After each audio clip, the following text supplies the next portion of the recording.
Guys, quite a few people talking about the Briggs versus Dimitrenko matchup. I think at this stage it's probably best we call it a strongly rumoured matchup. I know Shannon Briggs has commented on it and stated that the fight will happen. I haven't seen an official announcement. I haven't seen it officially confirmed. So I guess we'll talk about it with that disclaimer in mind. Now the first thing to mention, and just to give a plug to my podcast, is we did actually discuss this in some depth in the podcast that I filmed last night, which is up on the channel. So if you want to hear more, if you want to hear me discussing this fight with 4 different boxing fans, please check out the podcast and you can hear more depth there. But I actually did want to film a video on this anyway, because since discussing it on the podcast last night, I've actually had a few more thoughts that I neglected to mention. So I thought I wanted to bring them out in in this podcast, in this video, really, should I say. But the Briggs-Dimitrenko fight, for me, is one of 2 things. It's either terrible matchmaking, or it's a particularly cunning plan from David Haye. One thing I will stand by, which was a comment I made last night, is Dimitrenko is a much harder opponent than David Haye's opponent, Arnold Jar Jar. I would pick Dimitrenko to knock out Arnold Jar Jar. I would also pick Dimitrenko to knock out Mark Demori. Now, Dimitrenko is no world beater. I would have him in my top 40 heavyweights, somewhere between 35 and 40. He brings some interesting dynamics to the table. He's very, very big. He's 6'8" or something of that nature. He's a real big heavyweight, even in the context of today's division. He's only got 2 losses with something like 38 wins, I believe. So he's got a very, very good record. He has performed with some credit when he stepped up in opposition. He lost the majority decision when he fought Eddie Chambers.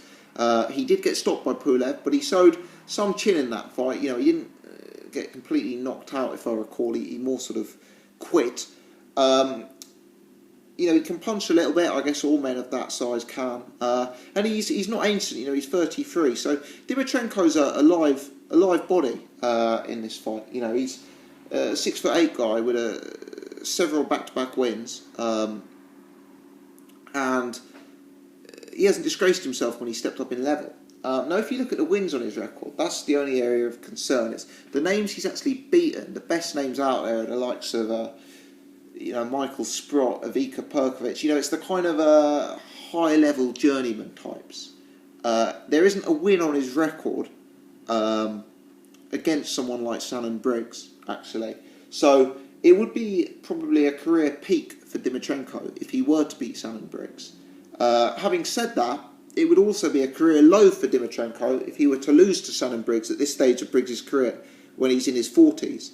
So it's an interesting dynamic. My concern with Briggs is that Briggs is essentially, as I see him, a 1 or 2 round fighter. He comes out, he still carries punching power. He comes out ferociously. He looks to decapitate his opponent very early on. And if he can't do that, at this stage of his career, he's got very little else to offer. If you watch that Briggs versus Rafael Zambano love fight, which is the one of his comeback fight that actually went the distance, I think, it's embarrassing to watch. There were whole rounds where Briggs just follows him around the ring doing literally nothing. For me, Briggs has nothing to offer apart from that initial blast of power. And that's my concern, is Dimitrenko's historically proved to be a durable guy. Don't get me wrong, Briggs could get rid of him there in a round or 2. Briggs does still carry power.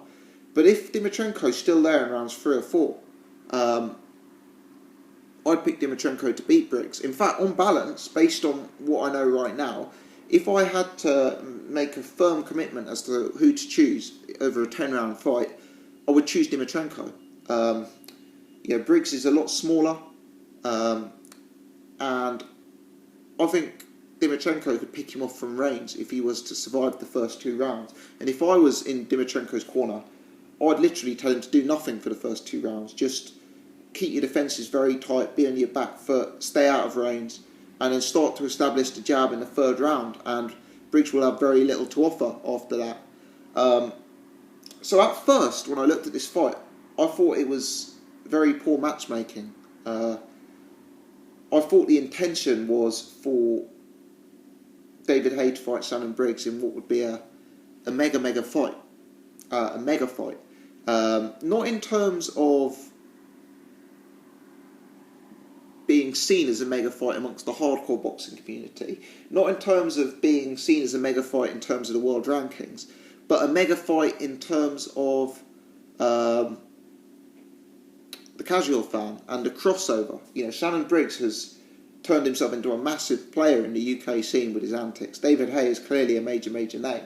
So when I first looked at this fight, I thought this is very poor matchmaking. You know, this great fight that David Haye is building up to, that he wants to, you know, let me give a disclaimer, I don't think it's a great fight at all. I think David Haye wins very easily. But this supposedly great fight that's being built up to is going to get ruined by, you know, them not, you know, them matching Briggs poorly. Because let me ask you this, even if you would pick Briggs to win this fight, when was the last time Briggs beat someone who was better than Dimitrenko? You know, what year was it that Briggs went out and beat someone better than Dimitrenko? And Dimitrenko ain't all that. You know, as I say, he isn't in my top 30 heavyweights. I picked David Price to beat him, Hughie Fury to beat him, Dillian White to beat him, Derek Chisora to beat him. I'm not saying Dimitrenko is very good, don't get me wrong. But Dimitrenko is semi-capable. You know, he's not terrible. He's a lot better than Jar Jar and Damori. You know, and my point is he could expose Briggs. And I was thinking, isn't that going to be a terrible same for David Haye? But then I got thinking about it, and I think, actually, is this a cunning ploy from David Haye? Has he got Shannon Briggs to fight in his undercard for very cheap? You know, with the viewpoint that if he beats Dimitrenko, he'll get a big money matchup. And bearing in mind that David Haye is self-promoted, bearing in mind that David Haye doesn't have a major broadcaster behind him, as I've always said in this channel, David Haye's not going to have the money for big-name broadcasters. For big-name opponents. So I'm wondering if David Haye has done the following. He's got Dimitrenko and Briggs to fight each other on his undercard for very small money comparatively. And he's promised Briggs big money if Briggs were to win. But I wonder if he's actually hoping that Dimitrenko does win. This is a bit of a conspiracy theory. But if Dimitrenko were to beat Briggs, then Dimitrenko would have just had huge advertisement on David Haye's undercard to be David Haye's next opponent. And Dimitrenko would be a very cheap opponent in the context of the heavyweights out there for David Haye to make his third comeback fight against. You know, he could have ended the year with Damori, Jar Jar and Dimitrenko. And, you know, Dimitrenko would be a bigger name at that point than he is now. Because you can imagine in the build-up to that fight, Shannon Briggs selling the fight, a lot of people will be tuning in to watch Briggs-Dimitrenko. And then if Dimitrenko does a proper job on Briggs, which I suspect he might, he's going to advertise himself brilliantly to be the next David Haye opponent. So is it poor matchmaking like I initially thought? You know, which it could be. Or is this a cunning ploy? Is this get Briggs on the show for cheap, help make a huge broadcast of the show and turn it into a major event? Because Shannon Briggs does have big drawing power and he can sell a fight. But get him on for very cheap with the promise of future gold. Get Dimitrenko to beat him and then be able to set up another big fight with Dimitrenko having now had all this advertisement for very cheap, because Dimitrenko won't be a big opponent. And Dimitrenko, you know, Haye, he's a smaller heavyweight. Dimitrenko, I guess, would be a step up for David Haye in the sense of fighting a big guy. You know, Jar Jar's a big guy, but he's useless. Like, Dimitrenko is at least semi-capable. I guess David Haye could view it as a fighter who could potentially take him rounds, a fighter who could potentially let him try out a new thing against taller fighters. Because if Haye's targeting these fights against Fury or Klitschko or Joshua or Wilder, those rounds against a tall opponent will be valuable, because I've always thought David Haye isn't quite as good against taller opponents as he is against guys his own height. You know, when we've seen David Haye at his most devastating, he's been against the likes of Chisora or Ruiz or, you know, one of those sort of guys. So there's a bit of a conspiracy theory for you there. But it's one of two things. It's either poor matchmaking or it's a ploy to advertise Dimitrenko, get Briggs in cheap, and then get Dimitrenko in cheap as an opponent for David Haye. You know, it's a bit of a conspiracy theory, but work with me on that. Do you think that's remotely possible? You know, is it a complex plan? Haye's got Briggs to fight on his undercard for very, very cheap with the promise of future gold. Haye then gets Briggs beaten, so Briggs doesn't ever earn that future gold. Haye then has an unglamorous opponent turned into a glamorous opponent based on the fact he's just beaten Shannon Briggs. And then he can turn that guy into another very, very cheap opponent, which means the fact that David Haye doesn't have a broadcaster and the fact that he's self-promoted is not negatively affecting him. You know, I think it's a possibility. But let's take that out of the equation. Briggs versus Dimitrenko, you know, it's at least a competitive fight. Both guys could win that fight. Briggs could stop him early, but I don't see Briggs outpointing him over 10 rounds or 12 rounds. I don't think Briggs has enough activity. And I think Dimitrenko, with his size and with his semi-competent boxing at this sort of level, may have too much for Shannon Briggs, actually.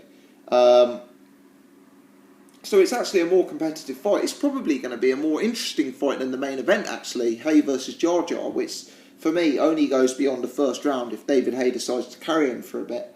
But yeah, a lot of people looking at that fight, don't get me wrong, Dimitrenko is no world beater, but it's not going to take a world beater to beat Shannon Briggs. All you need to do is survive the first 2 rounds, and then a lot of the guys in the top 50 have a good chance of outpointing him. So there's my thoughts on it, basically. It is a fight that could go either way, but if I had to pick a winner of the fight now, I'd go with Dimitrenko.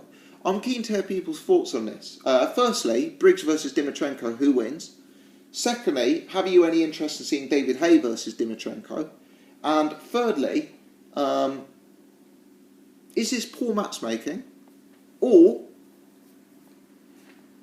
could I have possibly cottoned on something here, that this is some cunning ploy to advertise Dimitrenko as the third comeback opponent and avoid paying Shannon Briggs the big bucks, whilst getting Shannon Briggs to advertise Haye's second comeback fight for what is presumably a very, very small fee against Dimitrenko?